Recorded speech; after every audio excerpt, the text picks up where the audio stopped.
real common question that I get about solution-focused brief therapy is about how this approach relies on client strengths and resources. And sometimes people will ask me, but what about clients who don't have any strengths or resources? So I want to address this like really directly. If you're going to practice solution-focused brief therapy, you have to do so with the belief that every human being on earth has strengths and resources. Every client has strengths that could be utilized to accomplish a goal. Now, some clients have strengths that they are not using to accomplish their goals. Some clients have strengths that they are not using in proper ways. But everybody has strengths, and the whole point of solution-focused brief therapy is once we become more aware of our strengths and our resiliencies and our competencies, then we use those things better. And I saw a story recently, an interview. I was, like some people, or most people these days, I was playing around online and a YouTube video popped up, and it caught my interest because it was about a guy who had taught himself investment banking and had built a tremendous portfolio, has an extraordinarily popular viral TED Talk about investing in Wall Street.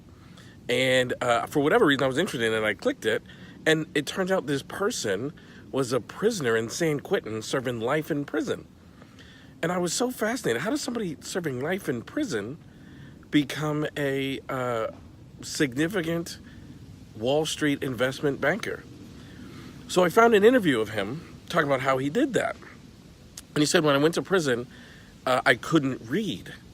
And I had no ability whatsoever to learn anything, let alone finance, let alone financial security. So when he was in prison, he decided to teach himself to read and teach himself how to predict the stock market, respond to the stock market, and then invest smaller sums of money and turns into larger sums of money.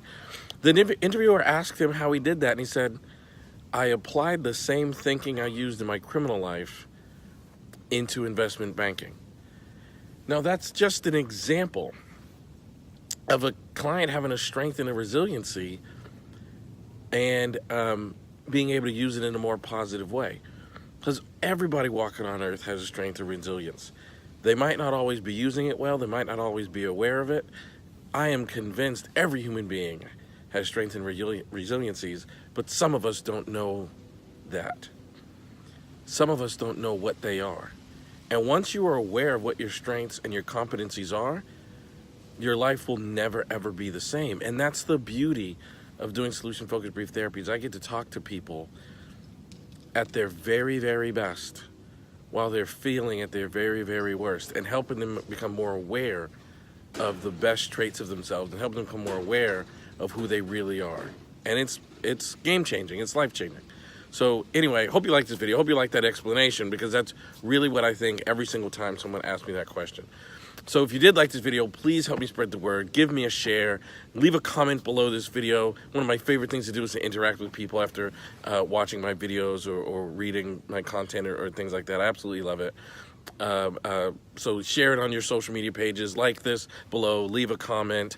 And if you're watching this video in any other place other than my website, elliottconnie.com, head on over there. I've got some really cool stuff, totally for free. Just want you to really enjoy solution-focused brief therapy. Thank you, and I'll see you next time.